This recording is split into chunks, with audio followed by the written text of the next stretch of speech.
ہم جب بھی کوئی چیز آسمان کی طرف اچھالتے ہیں تو وہ واپس زمین پر آ گرتی ہے. یہ کشش ثقل ہے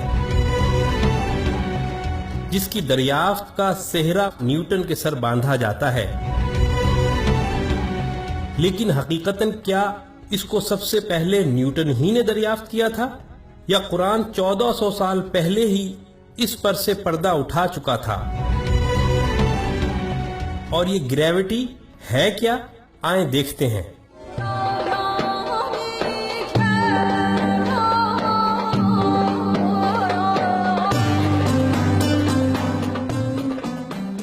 سائنسی تحقیقات کے مطابق کشش ثقل کی پیدائش اس وقت ہوئی جب کائنات صرف ایٹمی ذرات کا دھواں تھی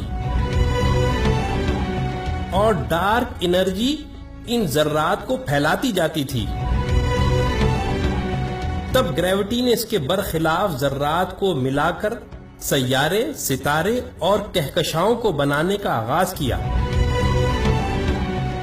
قرآن اس تاریخی حقیقت کو سورہ حامیم سجدہ میں یوں بیان کرتا ہے کہ پھر وہ آسمان کی طرف متوجہ ہوا تو اس وقت وہ صرف دھواں تھا.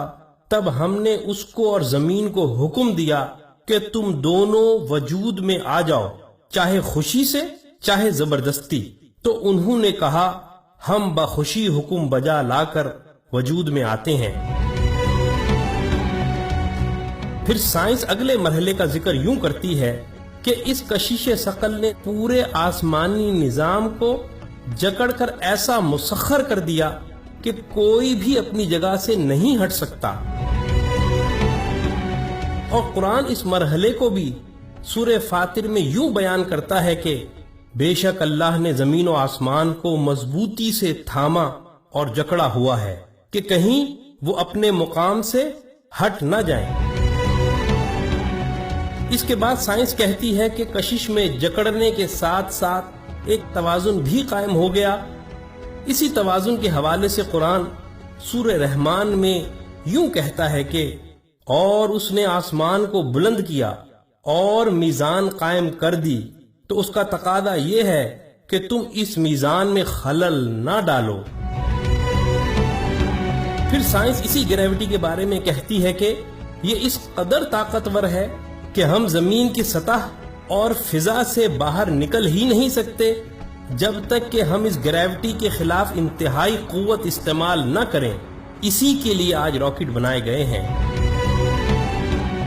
اور اسی عظیم حقیقت کو قرآن یوں بیان کرتا ہے کہ اے گروہ جن و انس، اگر تم زمین و آسمان کی سرحدوں سے نکل کر بھاگ سکتے ہو تو پھر بھاگ کر دکھا دو، اور تم نہیں بھاگ سکتے اس لیے کہ اس کے لیے بہت قوت کی ضرورت ہے. آگے چل کر سائنس کہتی ہے کہ کائنات کی تباہی بھی اسی گریوٹی کے ختم یا کم ہونے کی وجہ سے ہوگی.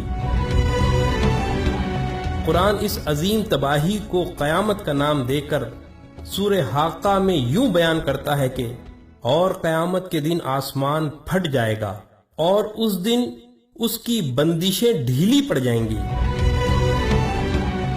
اور پھر کشش ثقل کی کمی کی وجہ سے بنیادی ایٹم تک بکھر جائیں گے، جیسے پانی.